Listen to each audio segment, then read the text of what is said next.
Dear students.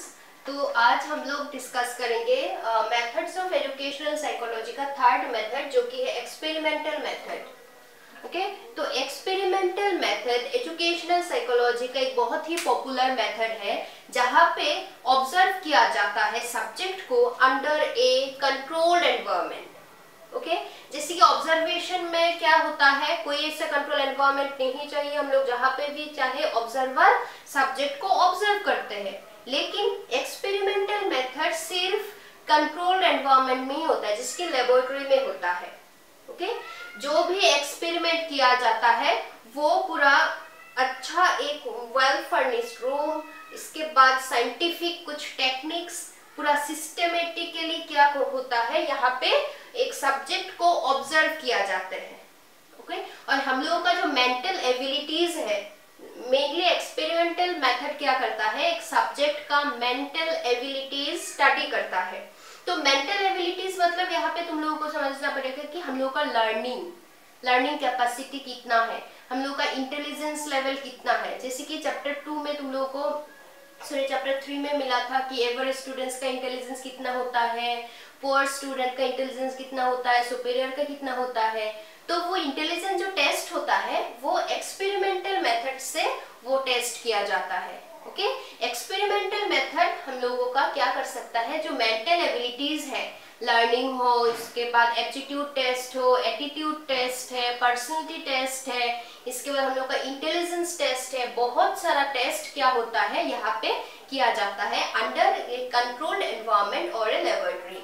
Okay, और यहाँ पे क्या किया जाता है, मेनली जो रिजल्ट आता है वो बहुत ही रिलायबल होता है।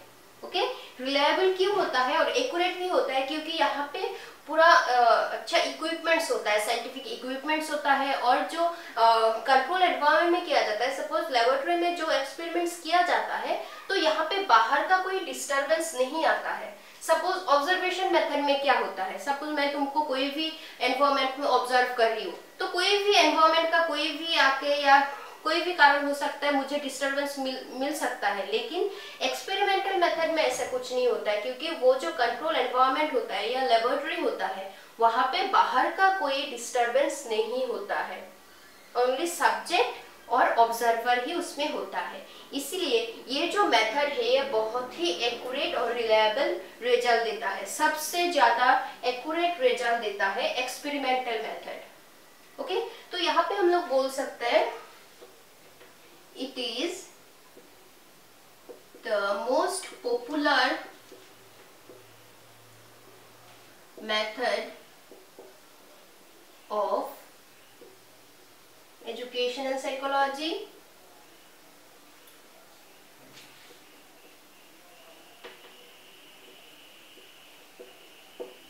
नेक्स्ट पॉइंट हम लोग क्या लिख सकते हैं यहाँ पे, mental abilities of an individual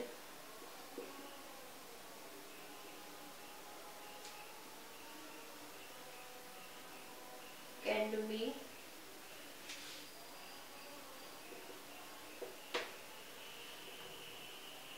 tested by this method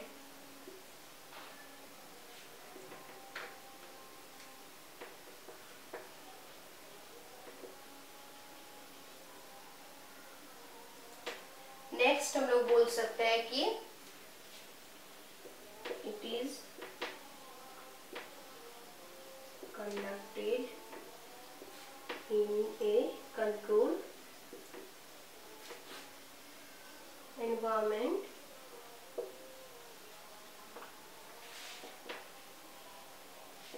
or a laboratory।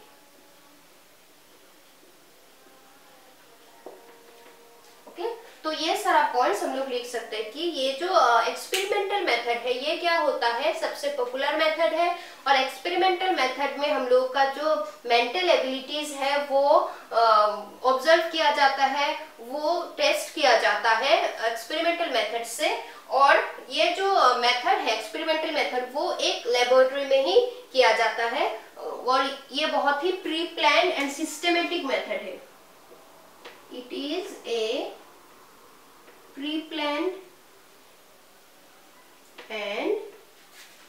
Systematic method.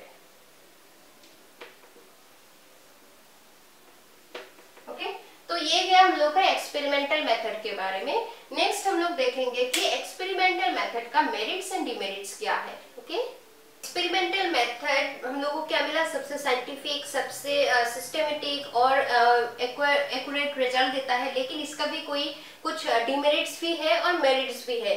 तो एक्सपेरिमेंटल मेथड उसमें क्या मेरिट्स हम लोग को मिलता है, देखो फर्स्ट है it is regarded as the most significant procedure of study. तो ये जो एक्सपेरिमेंटल मेथड है ये क्या है, सबसे सिग्निफिकेंट वो है, प्रोसीजर है, इसको बोला जाता है क्योंकि यहाँ पे क्या होता है, बहुत ही साइंटिफिक इक्विपमेंट्स यूज किया जाता है, सिस्टमेटिकली किया जाता है, तो इसलिए ये बहुत ही क्या है बाकी मेथड से सबसे सिग्निफिकेंट है। नेक्स्ट है the findings of this method can be verified by others. तो यहाँ पे जो रिजल्ट मिलता है, जो भी फाइंडिंग्स आता है, वो क्या कर सकते, कोई और वेरीफाई कर सकता है। It provides objective and precise information. तो ये ऑब्जेक्टिव और प्रिसाइज इंफॉर्मेशन क्यों देता है, क्योंकि जैसे कि मैं बोली हूँ यहाँ पे कुछ scientific technique, scientific equipments use किया जाता है। सपोज एक कंप्यूटर कभी भी क्या नहीं करेगा, रॉन्ग इंफॉर्मेशन नहीं देगा, या कंप्यूटर कभी बायस नहीं होगा। जैसे कि हम लोग ऑब्जर्वेशन मेथड में क्या मिला, कभी कभी ऑब्जर्वर बायस हो सकता है। सपोज ऑब्जर्वर मेरा जान पहचान का कोई है तो मेरे बारे में वो सही इंफॉर्मेशन नहीं देगा, लेकिन कंप्यूटर, एक मशीन कभी भी रॉन्ग इंफॉर्मेशन नहीं देता है, उसमें कोई सब्जेक्टिविटी का क्वेश्चन ही अराइज नहीं होता है। इसीलिए ये जो एक्सपेरिमेंटल मेथड है ये क्या देता है, ऑब्जेक्टिव और प्रिसाइज इंफॉर्मेशन देता है। इसमें कोई पार्शियलिटी या बायसनेस का क्वेश्चन राइज नहीं होता है। ओके, नेक्स्ट डिमेरिट्स भी है। डिमेरिट्स का सिर्फ हम लोगों को 2 पॉइंट मिला यहाँ पे, ज्यादा नहीं चाहिए। फर्स्ट है it is not economically used. तो मतलब ये कॉस्ट इफेक्टिव नहीं है, इसमें खर्चा ज्यादा होता है क्योंकि इसमें बहुत सारा इक्विपमेंट चाहिए होता है और एक अच्छा लेबोरेटरी चाहिए होता है। जो एनवायरनमेंट में ये एक्सपेरिमेंट किया जाता है वो पूरा अच्छा होना चाहिए, एनवायरनमेंट पूरा कंट्रोल्ड एक रूम या लेबोरेटरी होना चाहिए, जो कि बहुत थोड़ा क्या होता है, उसमें खर्चा ज्यादा होता है। बाकी मेथड्स में इतना खर्चा नहीं होता है। Next it is time consuming, और ये थोड़ा टाइम कंज्यूमिंग भी है क्योंकि तुम लोग को सेकेंड ईयर में मिलेगा, लर्निंग का एक टेस्ट है, वहाँ पे थॉर्नडाइक नाम का एक साइकोलॉजिस्ट है, वो क्या करता है, हम लोग का जो लर्निंग है, लर्निंग कैपेसिटी, वो टेस्ट करता है। तो वो लर्निंग टेस्ट करने के लिए जो प्रोसीजर है, वो प्रोसीजर बार बार रिपीट करना पड़ता है क्योंकि एक बार का जो रिजल्ट है हो सकता है दोबारा वो ना आए। तो वो देखने के लिए थॉर्नडाइक ने क्या किया, सेम प्रोसीजर बार बार रिपीट किया और उसमें से जो फाइंडिंग्स आया वो एक्सपेरिमेंटल मेथड से आया। तो वो क्या हुआ, बार बार जो प्रोसीजर हम लोग रिपीट करेंगे तो उसमें टाइम ज्यादा लगेगा। इसीलिए बोला गया कि एक्सपेरिमेंटल मेथड क्या है, टाइम कंज्यूमिंग है और ये कॉस्ट इफेक्टिव नहीं है, इकोनॉमिकली हम लोग यूज नहीं कर सकते उसको। ओके, तो ये गया हम लोग का एक्सपेरिमेंटल मेथड। यहाँ पे मेनली क्या किया जाता है, हम लोगों का जो मेंटल एबिलिटीज है, मेंटल पावर जो है, वो यहाँ पे स्टडी किया जाता है। ऑब्जर्व करके उसका पूरा सिस्टमेटिकली स्टडी किया जाता है और उसका जो फाइंडिंग्स आता है वो आगे मतलब कुछ भी एक्सपेरिमेंट, उस रिलेटेड जो भी एक्सपेरिमेंट होता है वो फाइंडिंग्स यूज भी कर सकता है। ओके, जैसे कि ऑब्जर्वेशन मेथड्स में ये सारा नहीं होता है क्योंकि ऑब्जर्वेशन मेथड से जो भी फाइंडिंग्स आता है ये दूसरा कोई ऑब्जर्वर आके यूज नहीं कर सकता है। लेकिन सपोज मेरा लर्निंग जो टेस्ट होगा एक्सपेरिमेंटल मेथड में, तो यहाँ पे एज ए ह्यूमन बीइंग मेरा लर्निंग कैपेसिटी या मेरा इंटेलिजेंस जो होगा, सपोज एवरेज स्टूडेंट्स का इंटेलिजेंस कितना है, तो इसके बाद सुपीरियर का कितना है, तो जितना भी एवरेज स्टूडेंट है सबका ऑलमोस्ट सेम ही आता है, एक रेंज है, उस रेंज में ही आता है। इसीलिए बोला गया कि एक्सपेरिमेंटल मेथड का जो फाइंडिंग्स है वो फर्दर यूज हम लोग कर सकते हैं, आगे के एक्सपेरिमेंट्स में ये यूज हो सकता है। ओके, तो ये सबसे साइंटिफिक और पॉपुलर मेथड है बाकी मेथड में से। ओके, तो एक्सपेरिमेंटल मेथड के बाद हम लोगों का जो मेथड मिलेगा वो चाहिए होगा, वो है प्रोजेक्ट मेथड। तो प्रोजेक्ट मेथड क्या है, थोड़ा देख लेते हैं।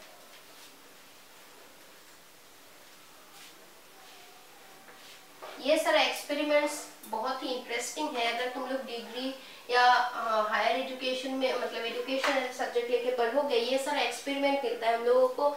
डिग्री में या मास्टर्स में ये सारा एक्सपेरिमेंट्स मिला था, बहुत ही इंटरेस्टिंग है, बहुत ही मजा आता है अगर। तो नंबर 4 मेथड जो है वो है प्रोजेक्ट मेथड।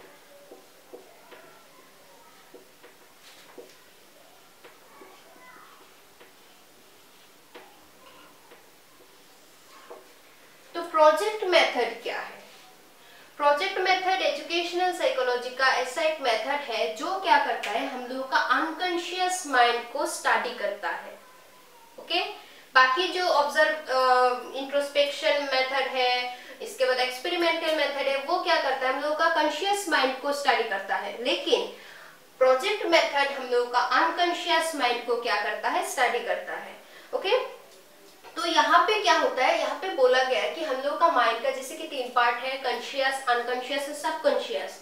तो हम लोग का जो अनकॉन्शियस माइंड है ये भी बहुत इंपॉर्टेंट रोल प्ले करता है हम लोग के लाइफ में। हम लोग का जो भी बिहेवियर है, जो भी पर्सनैलिटी है, उसमें अनकॉन्शियस माइंड का बहुत ही इंपॉर्टेंट रोल है। क्योंकि कभी कभी क्या होता है, अनकॉन्शियस माइंड के वजह से हम लोग ऐसा कुछ बिहेव करते हैं या हम लोग का जो बिहेवियर है वो भी अलग हो सकता है। सपोज हम लोग ऐसा कुछ अनकॉन्शियस माइंड में ऐसा कुछ थॉट्स, ऐसा कुछ इवेंट्स हो सकता है, मेमोरीज हो सकता है जो हम लोग क्या कर सकते हैं, रिप्रेस करके दबा के रख देते हैं और उसको क्या नहीं करते, याद नहीं करते, मतलब अनकॉन्शियस माइंड में रख देते हैं। लेकिन उसकी वजह से हम लोगों का जो बिहेवियर, हम लोग का जो पर्सनैलिटी है उसमें क्या हो सकता है, असर पड़ सकता है। इसीलिए प्रोजेक्ट मेथड क्या करता है, ऐसा एक मेथड है इसमें कि हम लोगों का अनकॉन्शियस माइंड में जो भी रिप्रेस्ड मोमेंट्स है, जो भी रिप्रेस्ड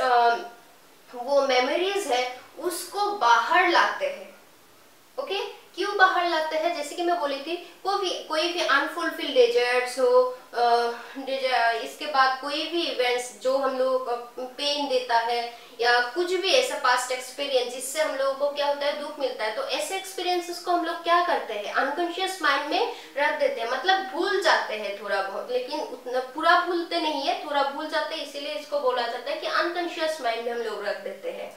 तो और उसके वजह से क्या होता है, वो हम लोग दबा के रख देते हैं। सपोज तुमने कुछ मांगा था या ऐसा कुछ डिजायर्स तुम कुछ करना चाहते थे, लेकिन कुछ भी फैमिली प्रेशर या कोई भी कारण से वो तुम्हारा फुलफिल नहीं हुआ। ओके, और तुम थोड़े देर बाद या 1-2 साल बाद तुम वो चीज भूल गए, लेकिन पूरा नहीं भूलते। जब भी वो चीज तुम्हारे माइंड में आता है तुमको डिस्टर्ब मिलता है, और इसलिए क्या करता है प्रोजेक्ट मेथड जो है वो सारा मेमोरीज, जो रिप्रेस्ड मेमोरीज है, उसको बाहर लाते हैं, इनडायरेक्टली बाहर लाता है, और हम लोगों को जो डिस्टरबेंस मिलता है उससे क्या करता है, हम लोगों का मतलब रिलीफ देता है उसमें से। अगर हम लोग का जो दबा हुआ मन में जो बात है उसको अगर बाहर लाएगा या कोई भी जो भी प्रॉब्लम है उसको सॉल्व करेगा, तो क्या होगा, ऑटोमेटिकली हम लोगों का वो जो डिस्टरबेंस या असर जो पड़ रहा था वो कम हो जाएगा।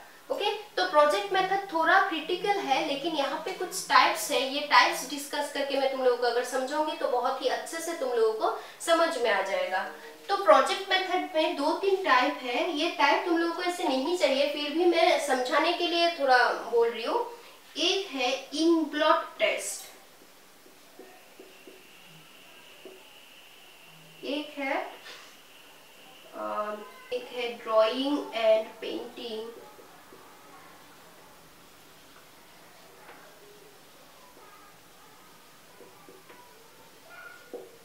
ऐसे बहुत सारा टाइप्स है, free association test, completion of sentence, ऐसे बहुत सारा टाइप्स है। तो तुम लोगों को ये टाइप्स नहीं चाहिए, फिर भी मैं बोल रही हूँ। ये जो इंग्लोड टेस्ट है, ये सारा हम लोग डिग्री में टेस्ट किए थे। तो इसमें से क्या होता है, ये जो टेस्ट है, ये सब करने से हम लोगों के माइंड में, अनकॉन्शियस माइंड में जो भी रिप्रेस्ड ऐसा कुछ एक्सपीरियंसेस है वो बाहर आ जाता है। ओके, सपोज ये जो इंब्लॉक टेस्ट है, इंब्लॉक टेस्ट में क्या किया जाता है, ऐसा छोटा छोटा स्क्वायर क्या होता है, ब्लैंक पेजेस होता है व्हाइट कलर का। ओके, कोई भी पेज हो सकता है, उसमें हम लोग क्या कर देते हैं, 2-3 ड्रॉप ऐसे इंक, ऐसे पेन में हम लोग जो इंक यूज करते हैं ना, ऐसा एक इंक यहाँ पे 2-3 ड्रॉप हम लोग दे देते हैं। ओके, इसके बाद इस पेज को हम लोग 4-5 फोल्ड कर देते हैं इंक के साथ। और जब हम लोग फोल्ड खोलते हैं उसमें अलग अलग क्या होता है, ऐसे बहुत सारा शेप्स होता है ना। तुम लोग अगर देखना कहीं पे भी कुछ गिर जाता है और फोल्ड करने से कोई शेप हो जाता है। तो इंकब्लॉट टेस्ट में क्या किया जाता है, ऐसा बहुत सारा पेज मतलब ये स्क्वायर पेज होता है और यहाँ पे इंक देके ऐसे कुछ शेप बनाया जाता है फोल्ड करके। और जो सब्जेक्ट होता है मतलब जो जिसको हम लोग स्टडी कर रहे होते हैं उनको ये सारा शेप्स हम लोग दिखाते हैं। ओके, तो ये सारा शेप्स दिखा के उन लोगों को बोलने देते हैं कि तुम्हारे नजरिए से ये क्या है, तुम क्या देख रहे हो इसमें। तो अलग अलग ऐसे बहुत सारा शेप होता है, लेकिन देखने में कोई बटरफ्लाई लगता है, कोई तो यहाँ पे क्या होता है, जिसका मन में जो है या जो चीज पसंद करता है उस हिसाब से मतलब वो लोग रिप्लाई देते हैं। सपोज जो लोग नेचर लवर है वो लोग इससे इमेज को क्या देखेगा, एक बटरफ्लाई, एक बर्ड, एक ट्री, ऐसे टाइप देखेंगे। लेकिन सेम हम लोग ये पेज किसी और को दिखाएंगे, अगर वो मशीनरी चीजों पे ज्यादा इंटरेस्टेड है या ऐसा कुछ एक्सपीरियंसेस उसका है, तो वो क्या करेगा, उसका मन के बाद ये एज ए मशीन वो देखेगा, उसको कंप्यूटर लगेगा, मशीन गन लगेगा या कुछ भी ऐसा कुछ लग सकता है। ओके, तो उसमें से क्या होता है, हम लोगों को पता चलता है कि कौन सा मतलब सब्जेक्ट क्या कैसा है, उन लोगों के माइंड में क्या होता है, कैसा वो चीज वो पसंद करता है, वो सारा क्या होता है इसमें बाहर आ जाता है। तो ऐसे ही इंकब्लॉट टेस्ट यूज करके हम लोग क्या करते हैं, मन में जो बात है वो बाहर लाते हैं। और इससे ये सब कैसे पता चलता है, हम लोग जो भी रिप्लाई देते हैं तुमको पता नहीं चल रहा होता है कि तुमको टेस्ट किया जा रहा है। ओके, या तुम जो भी बोल रहे हो उसमें से ऑब्जर्वर को या जो भी ये प्रोजेक्ट मेथड यूज करके जो भी तुम लोगों को ऑब्जर्व कर रहे हैं उन लोगों को क्या पता चल रहा है। ओके, नेक्स्ट है ड्राइंग एंड पेंटिंग। ओके, तो ड्राइंग एंड पेंटिंग, अगर तुम लोगों को मैं ड्राइंग करने दूंगी, कोई भी टॉपिक कुछ भी तुम लोग ड्राइंग करो मैं अगर बोलूंगी, तो तुम लोग जितने भी स्टूडेंट्स हो सब अलग अलग ड्राइंग करोगे, जिसको जो पसंद है उस हिसाब से करोगे। तो ये एक बार हम लोग के कॉलेज में इसे ही ब्रेक टाइम में कुछ क्लास नहीं था, स्टूडेंट्स को ऐसे ही हम लोग बोले थे कि कोई भी ड्राइंग कर लो। तो बाकी स्टूडेंट्स सारा क्या हुआ, नॉर्मली वो ड्राइंग किए, लेकिन एक स्टूडेंट्स थे वो क्या किया, ऐसे बॉक्स बनाया, बॉक्स के अंदर खुद का नाम लिखा और ऐसे ऐसे कुछ मतलब ऐसे कुछ भी क्लियरली कुछ नहीं किया, ऐसे मतलब दे दिया। मतलब क्या, सपोज वो ये उसका मन में ये है, जो ये जो नाम है मतलब वो खुद को प्रेजेंट कर रहा है कि वो किसी चीज में दबा हुआ है या कुछ भी कारण से वो बाहर नहीं निकल पा रहा है, ऐसा कुछ शायद वो मतलब मन में जो है उसका ड्राइंग में ये आ गया, लेकिन उसको ये नहीं लग रहा है कि मैम लोगों को क्या लग गया, मैम लोगों को समझ में कुछ आएगा, ऐसा कुछ पता नहीं उसने क्या वो किया। लेकिन ये जो ड्राइंग एंड पेंटिंग एक टाइप है प्रोजेक्ट मेथड का, वो भी क्या करता है, हम लोगों के माइंड में जो होता है, ओके, हम लोगों का अनकॉन्शियस माइंड में जो भी, सपोज वो स्टूडेंट शायद अनकॉन्शियस माइंड में ऐसा कुछ था जो वो बोल नहीं पा रहे, खुद को रिप्रेस कर रहे हैं, तो उसलिए शायद ये ऐसा कुछ ड्राइंग किया। हम लोग तो वो पर्सनली बात नहीं किए, लेकिन वो सब क्या होता है, हम लोग के माइंड में जो भी है, अनकॉन्शियस हो, सबकॉन्शियस हो या कॉन्शियस हो, माइंड में जो भी चल रहा होता है, ये सारा टाइप्स में क्या होता है वो सारा बाहर आ जाता है। तो ये सारा जो एजुकेशन साइकोलॉजी का जो भी मेथड्स है बहुत ही इंटरेस्टिंग है, क्योंकि इसमें से ये सारा मेथड यूज करके हम लोग का ऑब्जर्व मतलब बिहेवियर, हम लोग का लर्निंग, मतलब कुछ भी जो भी मन में है वो सारा बाहर आ जाता है। ठीक है, तो आज के लिए बस यही project method and experimental method. Next और एक है केस स्टडी मेथड, वो नेक्स्ट क्लास में हम लोग डिस्कस करेंगे। तो ये प्रोजेक्ट मेथड और एक्सपेरिमेंटल मेथड तुम लोग को बुक में भी है, खुद से थोड़ा पढ़ो समझो, और होमवर्क है तुम लोग खुद से इसका एक नोट लिखो। ओके, तो आज के लिए बस इतना ही। अगर इसमें समझने में कुछ भी प्रॉब्लम होता है, क्योंकि प्रोजेक्ट मेथड थोड़ा क्रिटिकल है, थोड़ा समझने में प्रॉब्लम हो सकता है तुम लोगों को, तो समझ में अगर नहीं आया तो तुम लोग बोल सकते हो। ओके।